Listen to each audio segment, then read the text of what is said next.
School பசங்க ஆரம்பிக்கிறாங்க அதெல்லாம். காரணம் இந்த கவர்மெண்ட் சரி கிடையாது. கொடுமை பண்ண பொண்ணே ஆகட்டும், அதாவது கொடுமை பண்ணவங்களாகட்டும் அப்படிதான் உட்கார வைக்கிறாங்க. மறுநாள் வர வைக்கிறாங்க, கேஸ மாத்துறாங்க. காரணம் இன்ஃபுளுயன்ஸை யூஸ் பண்றாங்க. நாங்க இந்த கட்சிக்காரங்க, நம்ம ஆளுங்க விட்டுருங்க. 50 ரூபாய் கொடுக்க வேண்டியதுல 1 லட்சம் ரூபாய் கொடுக்குறாங்க.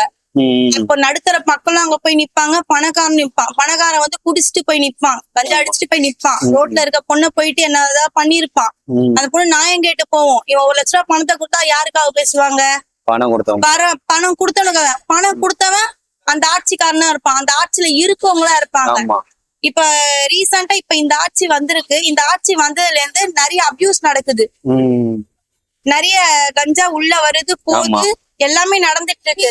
ஆட்சி மாறணும். என்னை பொறுத்தவரையும் அவங்க குடும்பத்தாரே தான் வந்துட்டு இருக்காங்க, வெளியாள் யாருமே இல்ல. இப்ப ஏடிஎம்கேன்னு பாத்தீங்கன்னா கூட வெளியாளுங்க. இது பாத்தீங்கன்னா தாத்தா, அப்பா, பேரன், பேத்தி அவங்க குடும்பத்துக்குள்ளே நடத்திக்கிறாங்க. அதுக்கு எதுக்கு ஆட்சி இது எலெக்ஷன் வைக்கணும்? எலெக்ஷன் வைக்கவே வேணாமே, ஓட்டு வேணாமே, நீங்களே வச்சுட்டு போயிடுங்களேன். எலெக்ஷன் வச்சா நீட்டா இருக்கணும், மக்கள் முன்னாடி எண்ணணும்.